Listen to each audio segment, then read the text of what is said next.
स्वागत है आपका हमारे YouTube चैनल में। मैं कौशल सिंह आपका हार्दिक अभिनंदन करता हूं अपने RS क्लास YouTube चैनल में। तो हम पढ़ेंगे आज निर्वाचन के बारे में। निर्वाचन के बारे में पढ़ेंगे जो वोट पढ़ते हैं पार्षद, प्रधानमंत्री, MLA, सांसद, इनके बारे में जो वोट पढ़ते हैं और जो ये कैंडिडेट जो खड़े होते हैं उनको क्या कहा जाता है और किस आधार के तहत वोट पड़ते हैं। अगर ये वोट डालते हैं तो इनका कानून क्या है, इसमें अगर कोई रिश्वतखोरी करता है या फिर कोई गुंडागर्दी करता है तो उसके लिए क्या कानून है। तो आज इसी के बारे में हम अध्ययन करेंगे कि इनके लिए हमारी भारतीय दंड संहिता में क्या क्या व्यवस्था की गई है। तो ऐसे ही हमारे साथ बने रहिए और ज्यादा से ज्यादा वीडियो शेयर एंड सब्सक्राइब जरूर कीजिएगा और वीडियो को लाइक जरूर कीजिएगा। तो आइए बने रहिए हमारे साथ। देखिए, सबसे पहले हमारा जो देश है उसे चलाने के लिए, जैसे कि हमारा घर है तो हमारे घर को चलाने के लिए मुखिया की आवश्यकता होती है, उसी तरह देश को चलाने के लिए भी मुखिया की आवश्यकता होती है। तो सबसे बड़े होते हैं राष्ट्रपति, फिर प्रधानमंत्री, फिर मुख्यमंत्री, राज्यपाल वगैरह, फिर स्टेटों में पार्षद वगैरह होते हैं, ये जिले में पार्षद, प्रधान, गांव में। तो ऐसे ही करके ये कमान दे दी जाती है उनको कि भाई प्रधानमंत्री, एक तो अगर मान लीजिए कि प्रधानमंत्री हो वहां, वैसे तो होता ही है प्रधानमंत्री है, क्या हो, प्रधानमंत्री के ही मतलब मेरा कहने का मतलब ये है कि सारी जो कमान है वो प्रधानमंत्री की हाथ में दे दी जाए। तो प्रधानमंत्री थोड़े ना संभाल लेगा सारे, भाई उन्हें व्यवस्था, एक छोटे से घर को 4-5 लोगों को चलाने के लिए एक मुखिया की जरूरत होती है। तो पूरा देश है ये, तो अकेला इंसान कैसे चला लेगा। तो इसी प्रकार मुख्यमंत्रियों की आवश्यकता पड़ती, जैसे जिले वाइज जिले होते हैं और फिर वो डिस्ट्रिक्ट वाइज डिस्ट्रिक्ट, अरे वो स्टेट वाइज स्टेट है ना।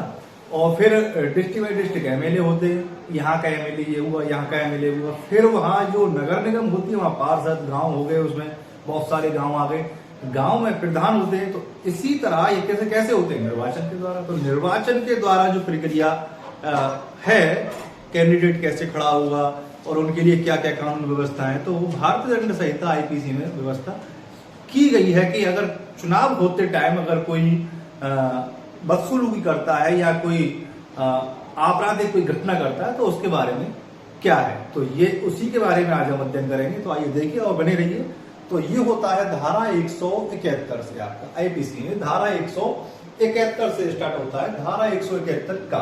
चलिए निर्वाचन देखिए, ये है निर्वाचन। क्या नाम है इसका, जो अध्याय रहेगा वो निर्वाचन संबंधी अपराधों के विषय में। देखिए, निर्वाचन संबंधी अपराधों के विषय में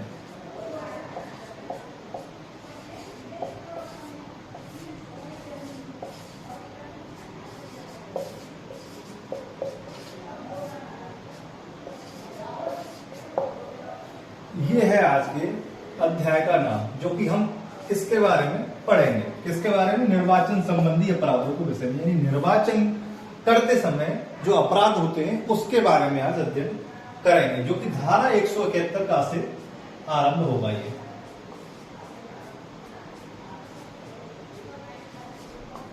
धारा 171 का IPC,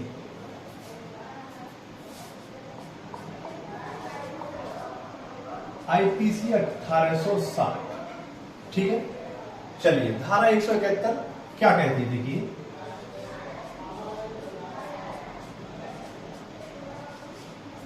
धारा 171 का क्या कहती है।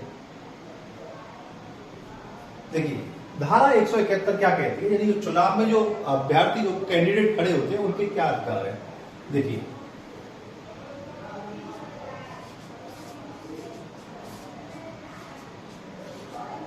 निर्वाचन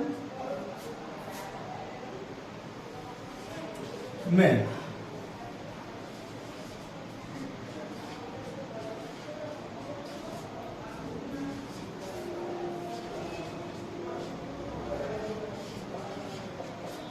अधिकार, ये आपकी 171 का निर्वाचन में अभ्यर्थी के अधिकार क्या है। यानी अभ्यर्थी जो उसे कहते हैं जो हमारे कैंडिडेट खड़े होते हैं, अभ्यर्थी उसके अधिकार क्या है। क्या रहेंगे उसके अधिकार? देखिए देखिए, पहला सबसे अधिकार हो जाएगा उसका कि वो उसमें वोट डाले या ना डाले, ये धारा 171 के अंतर्गत आएगा।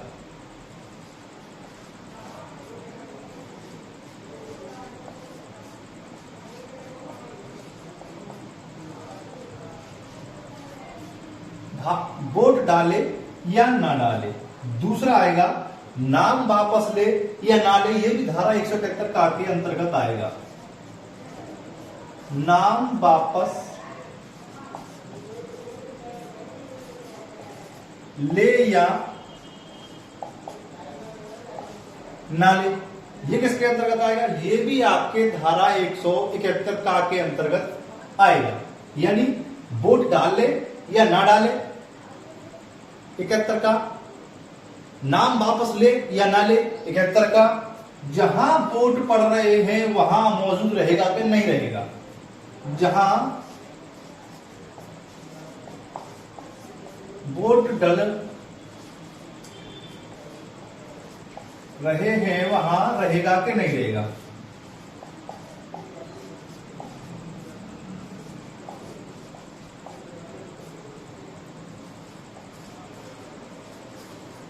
देखिए मौजूद होगा कि नहीं होगा, ये भी धारा 171 का में कहा गया है। हमारे क्या कहा गया है? 171 का में ये कहा गया है हमारे। तो ये सारी चीजें नोट कर लीजिएगा। ये धारा 171 का में कही गई है, जो कि एक कैंडिडेट के अधिकार को फॉलो करती है। क्या क्या अधिकार है उसके, ये धारा 171 का में बताया गया है। इसके बाद देखेंगे धारा 171 खा। देखिए धारा 171 खा,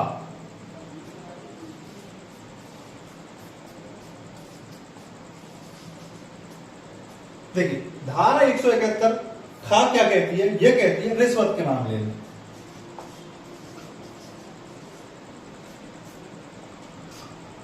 यानी रिश्वत के मामले में ये धारा बताएगी। देखिए इसमें क्या आ जाता है? इसमें आ जाता है कोई व्यक्ति, कोई यानी निर्वाचन के जो व्यक्ति होते हैं, अधिकारी होते हैं, और जो कि कैंडिडेट होते हैं, और भी बहुत सारे नुमाइंदे होते हैं, जो कोई व्यक्ति, देखिए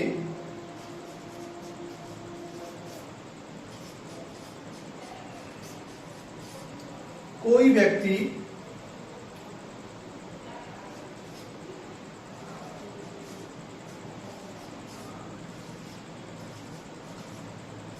यदि रिश्वत लेगा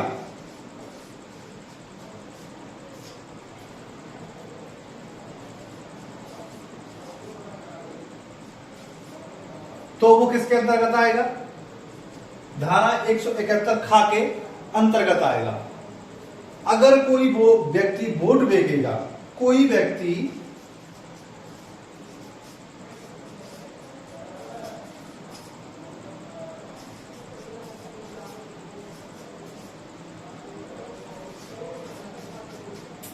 बेचेगा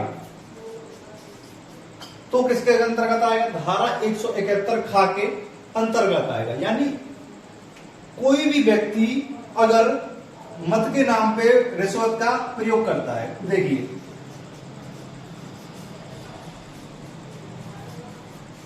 कोई व्यक्ति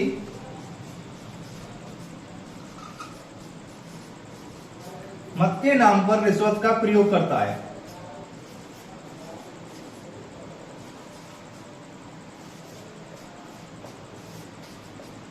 प्रयोग करता है,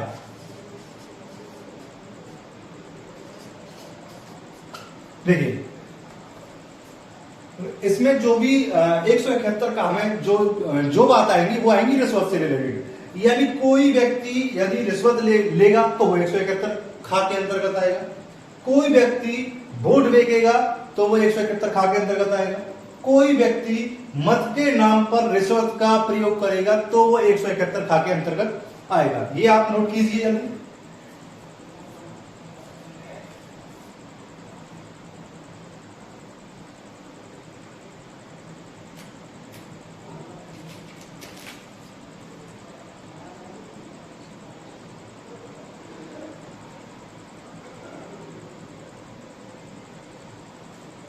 चलिए इसे रफ करते हैं, फिर इससे आगे देखते हैं 71 घाव। 71 ही चलेगा इससे। देखिए ये जो अब निर्वाचन का है ये 171 ही है और 171 में ही समाप्त हो जाता है। का, खा, गा, घा, गा सब इसी में 171 ही चलेगा, लेकिन धारा 171 इसमें पढ़ी जाएगी। इसे नोट कीजिए जल्दी।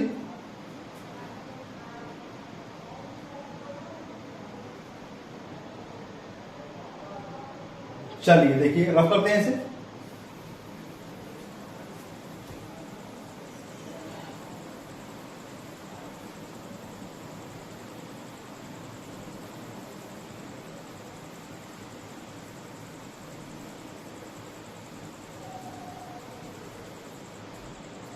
देखिए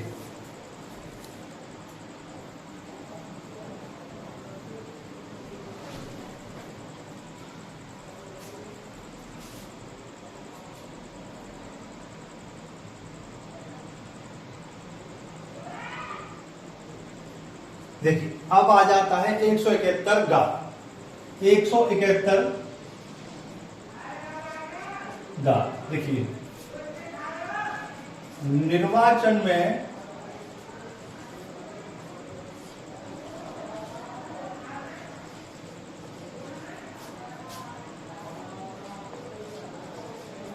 असम्यक असर डालना,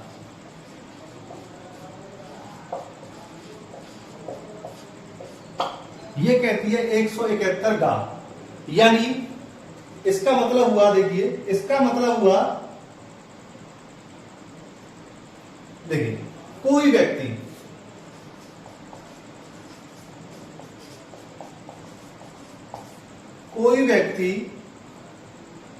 यदि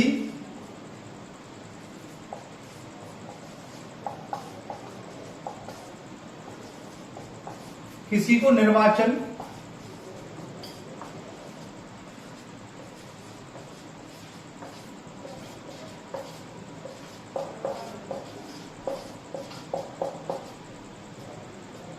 कोई व्यक्ति यदि किसी को निर्वाचन करने से रोकेगा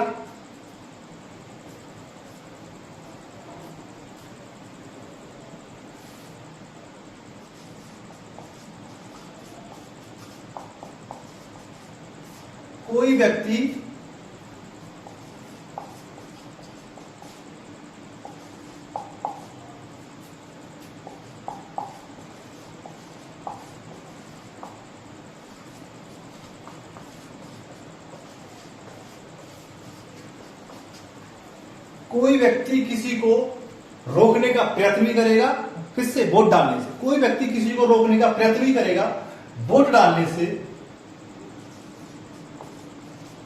कोई व्यक्ति किसी को हितबद्ध करेगा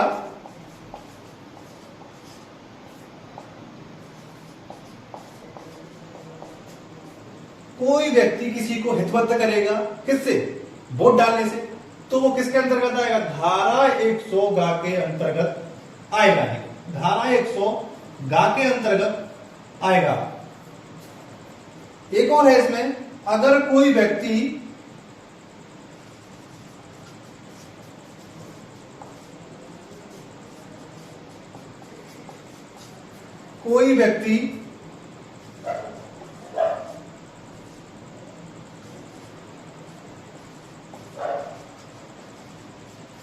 डालते समय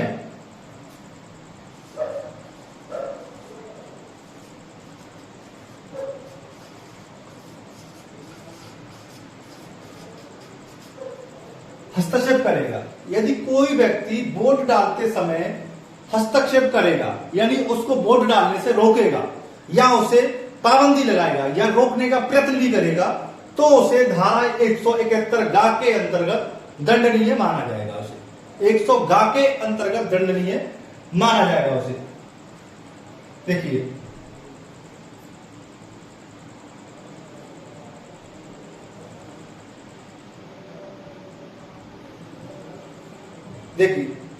अब आता है 171 डा, रिश्वत के लिए दंड क्या है। देखिए इसे नोट कीजिए, फिर देखते हैं 171 डा। चलिए नोट कीजिए इसे। आज सारी जो धारा है इसमें 171 ही चलेंगी और धारा 171 गा खा खा डा यही चलेगा। ये पूरा निर्वाचन का जो दे रखा है वो धारा 171 में ही दे रखा है और 171 पे ही ये खत्म हो जाएगी। तो ये सबसे अच्छा ट्रिक है याद करने का कि निर्वाचन संबंधी बात आईपीसी के किस सेक्शन में की गई है। तो ये आप बता देना कि सेक्शन 171 से 171 डा झा गा यहां तक की गई है। ये बात सारी निर्वाचन से संबंधित सारी बातें इसी में की गई है। देखिए नोट हो गया होगा, चलो रफ करते हैं इसे। देखिए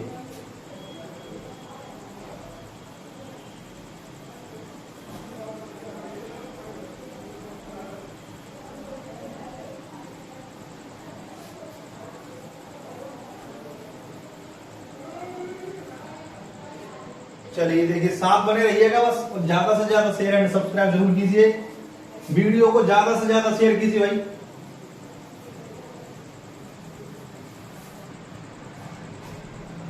चलिए अब आते हैं रिश्वत के लिए दंड। देखिए 171 सॉरी 171 डा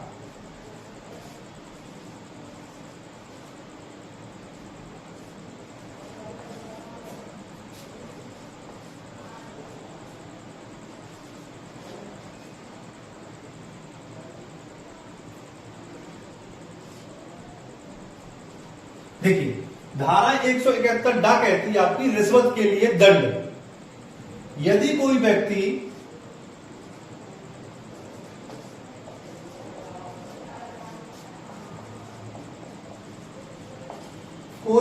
निर्वाचन के दौरान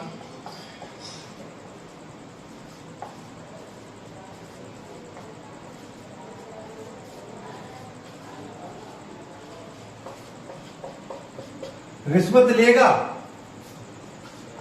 या रिश्वत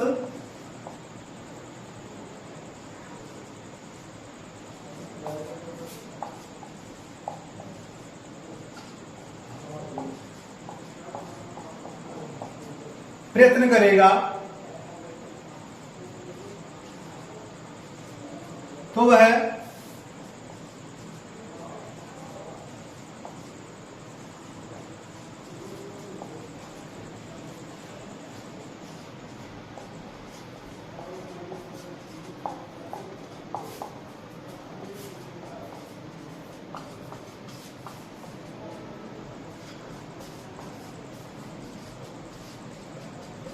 देखिए ये कहती है धारा 118 रिश्वत के लिए दंड। यदि कोई व्यक्ति निर्वाचन के दौरान रिश्वत लेगा या रिश्वत लेने का प्रयत्न भी करेगा, अगर सोचेगा भी कि रिश्वत ले लूं और प्रयत्न करेगा, उसे प्रयत्न यानी यही तो हुआ, किसी को बुलाएगा जब तो रिश्वत देगा। ऐसा नहीं कि रिश्वत ही दे दे जब वो रिश्वत की श्रेणी में आए, नहीं, रिश्वत देने का प्रयत्न भी करेगा तो वह 1 वर्ष के कारावास या जुर्माना और या फिर दोनों से दंडित होगा। ये धारा 171 डा कहती है आपकी, नोट कीजिए इसे।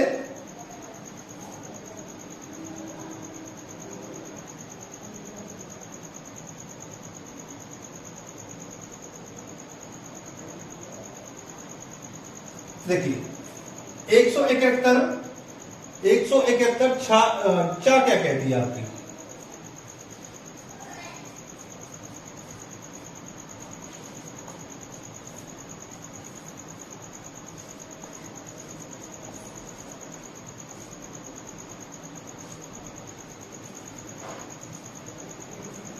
निर्वाचन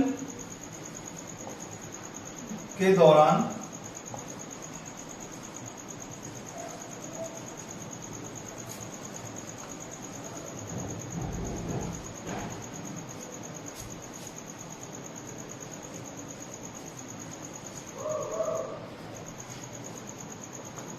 देखिए निर्वाचन के दौरान असम्यक असर डालने पर दंड, यानी कोई गलत असर डालेगा निर्वाचन में तो उसके लिए क्या दंड का प्रावधान होगा। देखिएगा क्लास को ज्यादा से ज्यादा शेयर एंड सब्सक्राइब जरूर कीजिएगा। जो कोई देखिए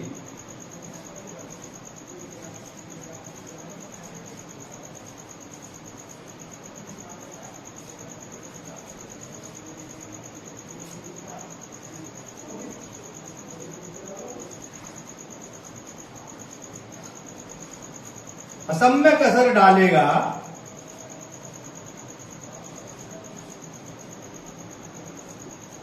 या अपराध करेगा।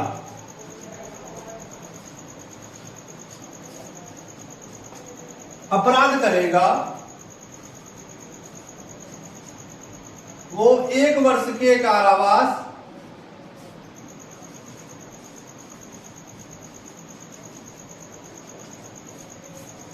या जुर्माना या दोनों से दंडित होगा।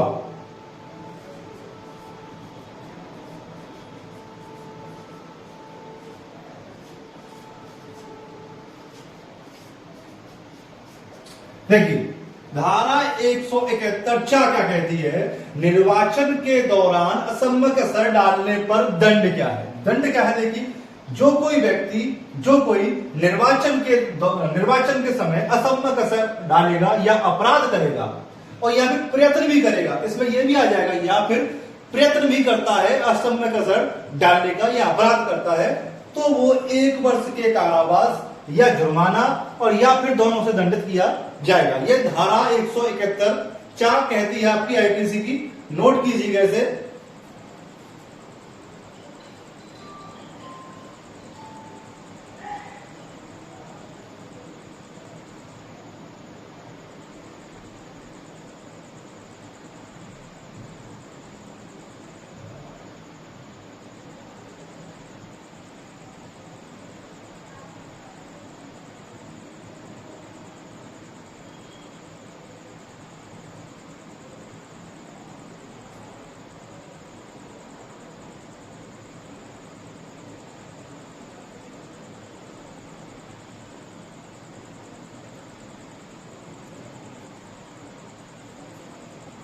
इसके बाद आएगी 171(6). देखिए नोट हो गया होगा ये, इसे रफ करते हैं। चलिए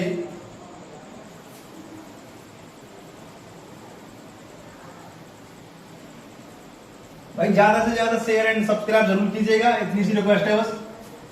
शेयर कीजिए, सब्सक्राइब कीजिए ज्यादा से ज्यादा चैनल को, और वीडियो को लाइक जरूर करना। जो भी भाई बहन वीडियो देख रहे हो प्लीज वीडियो को लाइक जरूर कर देना, और कुछ मत करना भाई, वीडियो को लाइक कर देना और शेयर करना और सब्सक्राइब करना। पैसा नहीं मांग रहा हूं आपसे।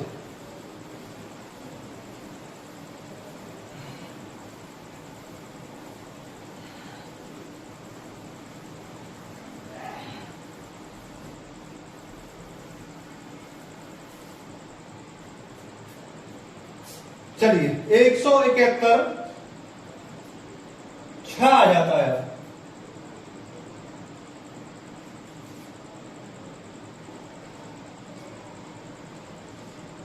एक 171(6) क्या कहता है, देखिए 171(6) कहता है आपके, देखिए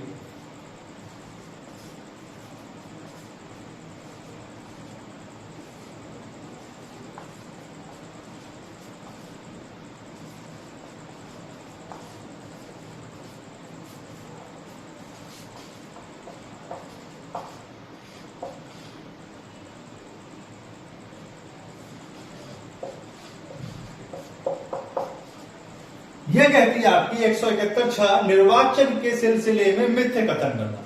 देखिए इसका क्या मतलब हुआ कि निर्वाचन के सिलसिले में मिथ्या कथन करना, यदि कोई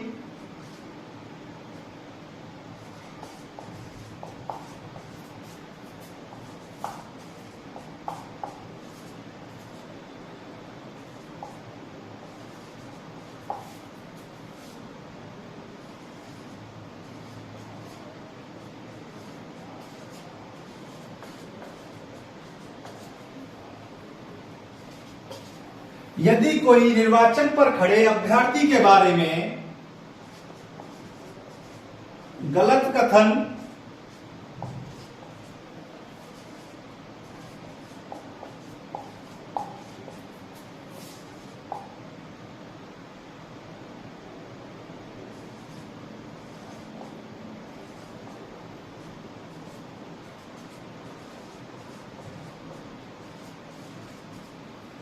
दुस्साहस भी करता है तो वो सिर्फ देखिए सजा नहीं है इसमें, तो उसे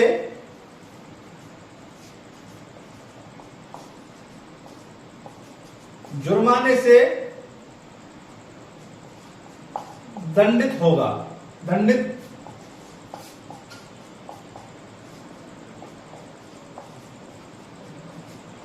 दंडित किया जाएगा। जुर्माना कितना होगा, ये तो जुर्माना कितना होगा इस पर देखिए, ये वो निर्वाचन आयोग ही तय करता है कि उस टाइम उसने कितना जो है लांछन लगाया या फिर क्या कहा उसके बारे में, ये उसमें निर्वाचन आयोग ही तय करता है कितना जुर्माना लगाया जाए। हाँ, इतना ही लगाया जाएगा जितने सामने वाले की पर्सनैलिटी होगी, उतनी उसकी औकात होगी। ये नहीं कि वो 1,000 रुपए की उसकी औकात हो, बेचारा मजदूर हो और उस पर 2.5 करोड़ का जुर्माना लगा दी जाए, नहीं। देखिए नोट कीजिएगा इसे, निर्वाचन के सिलसिले में मिथ्य कथन कहना, यानी निर्वाचन पर जो कैंडिडेट खड़ा होता है उसके बारे में कोई मिथ्य गणना करना या मिथ्य कथन कहना या उसकी बुराई करना या फिर उससे ही कुछ कहना निर्वाचन के बारे में, वोटों के बारे में, तो वो धारा 171(6) के अंतर्गत आएगा और जुर्माने से दंडित किया जाएगा। वो नोट कीजिएगा ऐसे।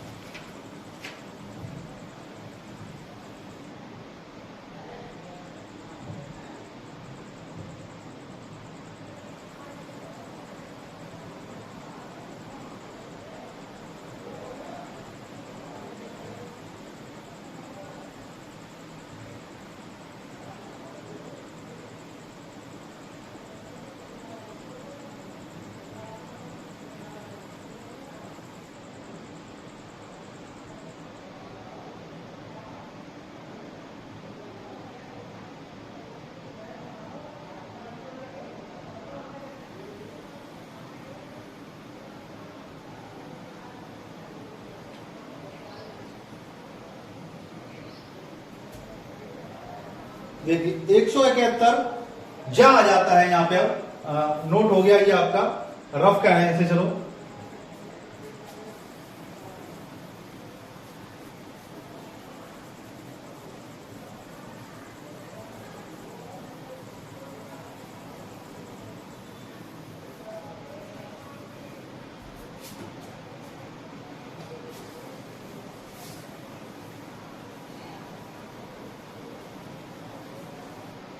देखिए 171 जा आ जाता है, 171 जा आ जाता है यहां पे। ये कहता है, देखिए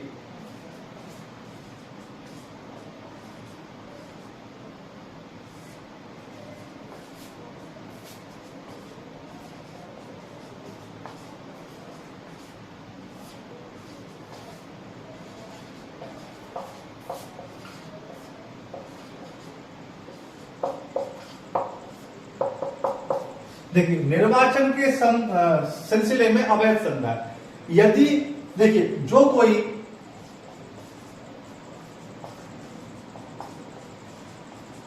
निर्वाचन सभा के दौरान कोई गलत टिप्पणी या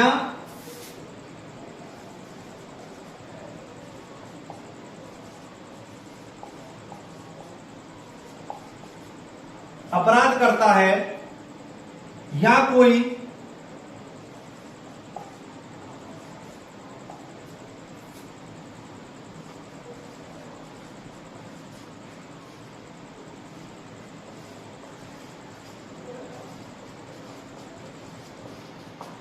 गलत टिप्पणी करवाता है तो वो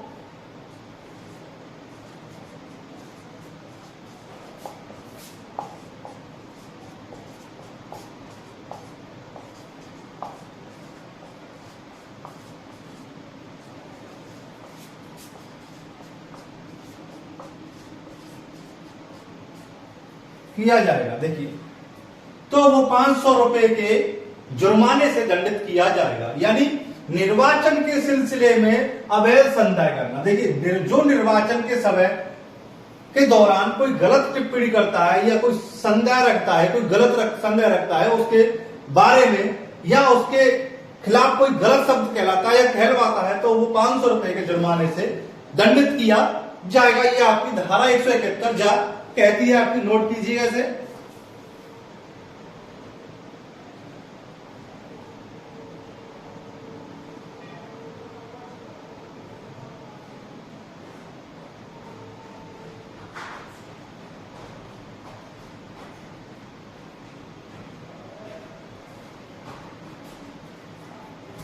एक 171 झा कहती है आपकी, देखिए 171 झा कहती है आपकी,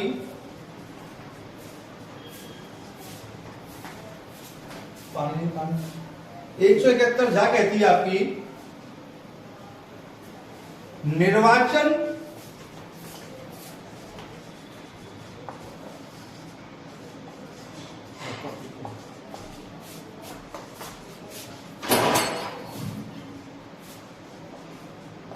देखिए, निर्वाचन लेख रखने में असफलता। एक मिनट,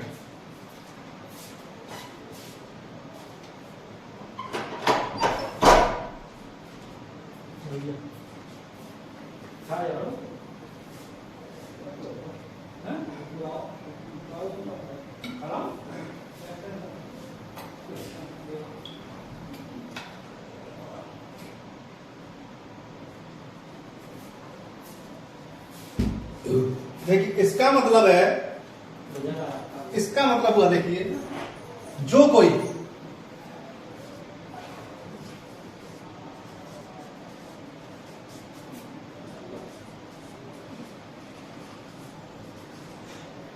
विधि का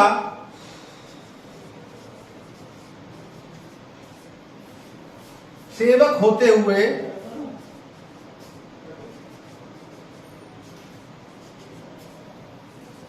उसे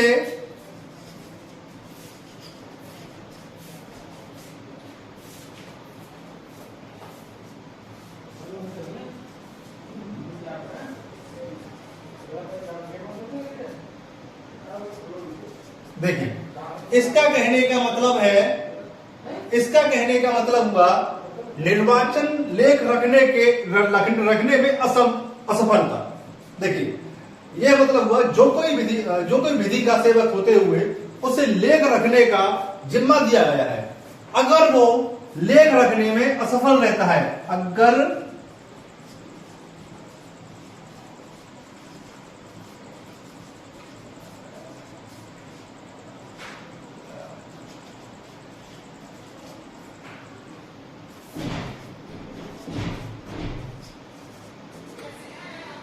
वो लेख रखने में असफल रहता है, जो कि उसे चुनाव के दौरान उसका लेखा जोखा रखने के लिए उसे तय किया गया है लोक सेवक द्वारा, लोक सेवक है वो, उससे चुनाव का जो लेखा जोखा है सारा, उसे वो लेखा जोखा रखना है, अपने पास लिख के रखना है। अगर वो रखने में असफल होता है तो उसे 500 रुपए के जुर्माने से, देखिए 500 रुपए के